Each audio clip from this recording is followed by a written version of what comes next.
You know, I've been practicing law and workers' compensation for a long time, and our topic today is the pretrial stipulation. And when we first started discussing this with the panel, we started with trying to determine what we were going to try to accomplish. And the main thing Judge Hedler and myself agreed upon this with was we felt that there wasn't enough importance being placed on completion of the pretrial stipulations. As sitting judges, when we go to trial, we see pretrial stipulations every day. Now, I'm not that far removed from the private practice to be unmindful of how busy most of the attorneys are who are completing pretrial stipulations. When I first started doing this, I really looked forward to doing pretrials because they were easy. There was no real consequence to them, so they were pretty stress-free, and it was great billing as a defense attorney. In 2013, 2014, there were some amendments made to the 60Q rules. I believe that was the year. I'm not absolutely certain about that. And when I first read those rules as a practicing attorney, no longer did completion of the pretrial stipulation seem like a stress-free event for me. There were dramatic ramifications if you made mistakes and didn't include something on the pretrial. There were real teeth put into the 60Q rules with regard to completion of the pretrial stipulation. So I started paying a lot more attention to the pretrial stips at that point in time in private practice. Then I fast forward to becoming a judge, and now every time I go to trial, the pretrial stipulation is probably one of the most important documents that I look at as a judge. In fact, and I think a lot of judges do this because I learned it from Judge Dan Lewis, who has over 30 years experience in the workers' compensation arena. As the trial starts, I take out the pretrial, I ask the parties to bring a copy of their pretrial, and we go through the pretrial line by line. I want to know what has been agreed to and what is still at issue. And it never ceases to amaze me how many mistakes there are on those pretrials. This is a document that is going to frame the issues for trial. It's going to frame the evidence that can be presented. It can frame the arguments that are going to be made.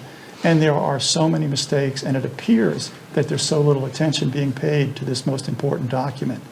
And I find that further surprising because whenever I have attorney fee issues, I say this with tongue firmly in cheek, it always appears that the attorneys spend a great deal of time on their pretrials by their billing entries. But, you know, the bottom line is it's an incredibly important document, and I think it needs to be paid closer attention to. So with that said, let's move right into the analysis of the completion of the pretrial stipulation with an emphasis on not dropping the ball. Judge Hedler? That's actually a picture of Judge Ring when he's looking at the practitioner's pretrial. I'm not that far removed from practicing either. I had a high volume practice, and so I do understand that while we're going to focus on a lot of the ramifications and the defects that we're seeing in pretrials, when I go through them, I do think back to, oh my gosh, how many times did I make these errors? How many times did I miss this as well? If we practice long enough, we know the times where the pretrial stipulation felt like it was an unimportant document. Those rule changes that Judge Ring referenced clearly have changed that. The first DCA has entered opinions that have reiterated that change, and the importance to me has really shifted to the point where the pretrial stipulation, by and large, has become predominantly the most important document in the trial. I find that I've ruled and guided or prevented from going in a particular direction with respect to analysis because of defects in pretrial stipulations.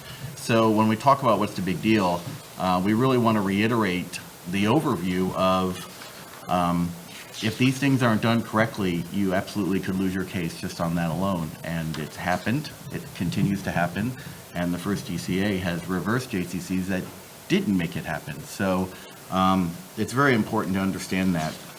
We actually discussed going through kind of a linear, let's go through the pretrial in terms of how it looks and break it down. What we've ended up doing is actually going the opposite. As you'll see through our presentation, I'll give you an overview as to how we did that.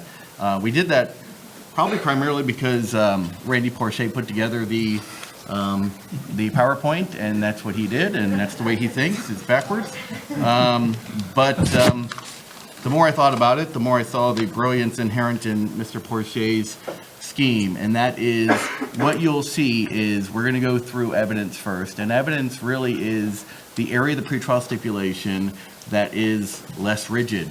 It's the area that we have a lot more discretion in allowing or excluding documents or witnesses. And then we're going to go through claims and defenses, and that's where we start to see the rigidity rise, where if claims or defenses are not raised, there are serious consequences. And then we kind of end with stipulations, at which point one case, I think it's the Whitehead case, that essentially declared that stipulations trump the rules. So even far less rigidity, or far more rigidity there. So we are working our way up to the consequences so we don't scare you at the first 5-10 minutes. But that is the bases and the big deal as to why we're going through the pretrial stipulation. Where are we at on these slides? Well, I think right now we're on the purpose of the pretrial. Like the overriding purpose is for the parties to sit together and say, okay, we've gone through the discovery. I've taken all the depositions. So this stuff is unnecessary. Let's limit our dispute to that which we put forth on the pretrial for the purpose of being expedient, for using resources responsibly, because at some point in time, theoretically, is that not the purpose for the pretrial, is for the parties to take the time after having handled the case to say, okay, this is what we really need to get down to, this is what our case turns on. And I think what we're going to discuss perhaps is the pretrial is not being used for that as much as it might have been the intention of the OJCC.